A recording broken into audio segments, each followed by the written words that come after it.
नमस्कार दोस्तों, अगर आप सीरियल वसुधा के आने वाले अपकमिंग एपिसोड्स की हर छोटी बड़ी और धमाकेदार अपडेट सबसे पहले जानना चाहते हैं तो वीडियो को लाइक करना, शेयर करना और चैनल को सब्सक्राइब करना बिल्कुल भी न भूलें, ताकि आने वाली हर नई कहानी और हर नया ट्विस्ट सबसे पहले आप तक पहुंच सके। आज की कहानी होने वाली है बेहद भावुक, चौंकाने वाली और सस्पेंस से भरपूर, क्योंकि आने वाले एपिसोड में वसुधा पर ऐसा इल्जाम लगने वाला है जो पूरे घर में भूचाल ला देगा। दोस्तों, कहानी की शुरुआत होती है उस पल से जब वसुधा को यह सच्चाई पता चलती है कि अविनाश बहुत बड़ी मुसीबत में फंस चुका है। वसुधा को मालूम पड़ता है कि करिश्मा ने अविनाश को अपने जाल में बुरी तरह फंसा लिया है और अब वह उसे टेंडर के नाम पर ब्लैकमेल कर रही है। करिश्मा अविनाश पर दबाव बना रही है कि अगर उसने उसकी बात नहीं मानी तो वह उसका करियर, उसकी इज्जत और उसका भविष्य सब कुछ तबाह कर देगी। ये सच्चाई जानकर वसुधा अंदर से पूरी तरह हिल जाती है। अविनाश की हालत दिन ब दिन खराब होती जा रही होती है। वह बहुत ज्यादा परेशान है, घबराया हुआ है और खुद को पूरी दुनिया में अकेला महसूस कर रहा है। उसे समझ नहीं आ रहा कि वह इस जाल से कैसे बाहर निकले। एक तरफ करिश्मा का ब्लैकमेल और दूसरी तरफ घर वालों का भरोसा, इन दोनों के बीच अविनाश टूटने लगता है।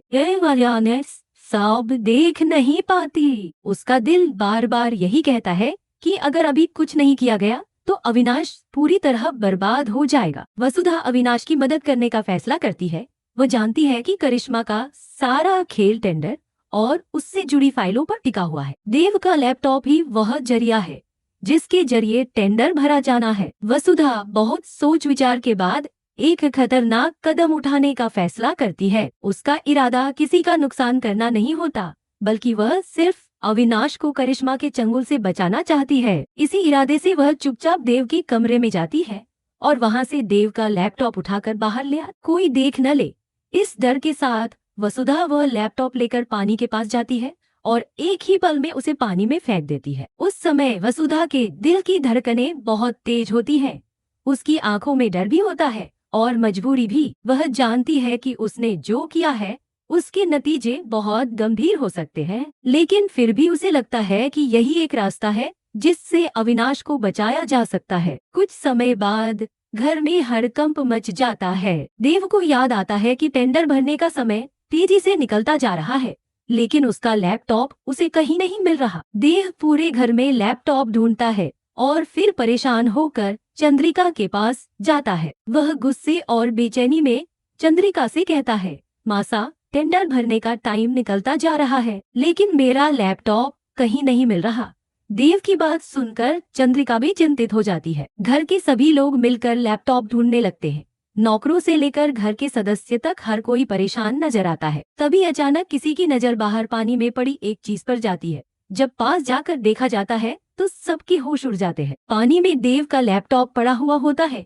यह नजारा देखकर पूरे घर में सन्नाटा छा जाता है। चंद्रिका का गुस्सा 7वें आसमान पर पहुंच जाता है। वह तेज आवाज में चिल्लाते हुए कहती है, यह किसकी हरकत है? किसने किया है यह सब? इसी बीच नंदिनी आगे आती है। उसके चेहरे पर एक अजीब सा आत्मविश्वास होता है। वह चंद्रिका से कहती है, आंटी, मुझे पता है कि यह काम किसने किया है। नंदिनी की बात सुनकर चंद्रिका तुरंत उसकी तरफ देखती है और पूछती है, अगर तुम्हें पता है तो बताओ किसने किया है यह सब? पूरे घर की नजरें अब नंदिनी पर टिकी होती हैं। नंदिनी बिना झिझक कहती है, यह काम वसुधा ने किया है। मैंने अपनी आँखों से वसुधा को देव के कमरे से उसका लैपटॉप चुराते हुए देखा था। वही लैपटॉप लेकर बाहर गई और फिर उसे पानी में फेंक दिया। नंदिनी का यह इल्जाम सुनते ही पूरा घर सन्न रह जाता है। हर कोई हैरान होता है कि वसुधा ऐसा कैसे कर सकती है। देव यह सुनते ही आग बबूला हो जाता है। वह गुस्से से वसुधा की तरफ देखता है। वसुधा की नजरें अनायास ही अविनाश की तरफ चली जाती है। अविनाश यह सब देखकर समझ जाता है कि वसुधा ने यह सब उसी के लिए किया है और अब देव और बाकी लोगों को उसके बारे में सच्चाई पता चल गई है कि करिश्मा उसे ब्लैकमेल कर रही है और वह बुरी तरह फंसा हुआ है। देव गुस्से में वसुधा के पास आता है और उस पर चिल्लाने लगता है। वह कहता है, तुम्हारी हिम्मत कैसे हुई मेरे लैपटॉप को हाथ लगाने की? और तुम मेरे कमरे में आई क्यों? मैंने तुम्हें मना किया था ना कि मेरे कमरे में मत आना। देव की आवाज में गुस्सा, अपमान और दर्द साफ झलक रहा होता है। वसुधा चुपचाप सिर झुकाए खड़ी रहती है, वह कोई जवाब नहीं देती। देव और ज्यादा भड़क जाता है और कहता है, इतना बड़ा कांड करके अब चुप क्यों खड़ी हो? बोलो, मुझे जवाब दो, तुमने यह सब क्यों किया? वसुधा की खामोशी सबको और ज्यादा उलझन में डाल देती है। प्रभात भी यह सब देखकर हैरान होता है।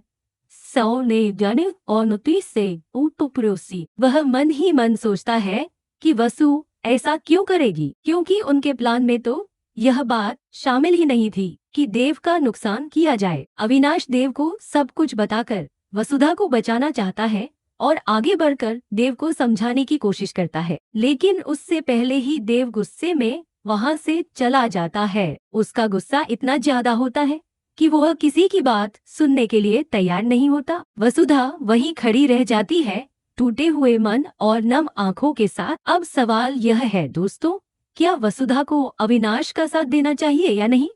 क्या अविनाश सच बोलकर वसुधा को इस इल्जाम से बचा पाएगा?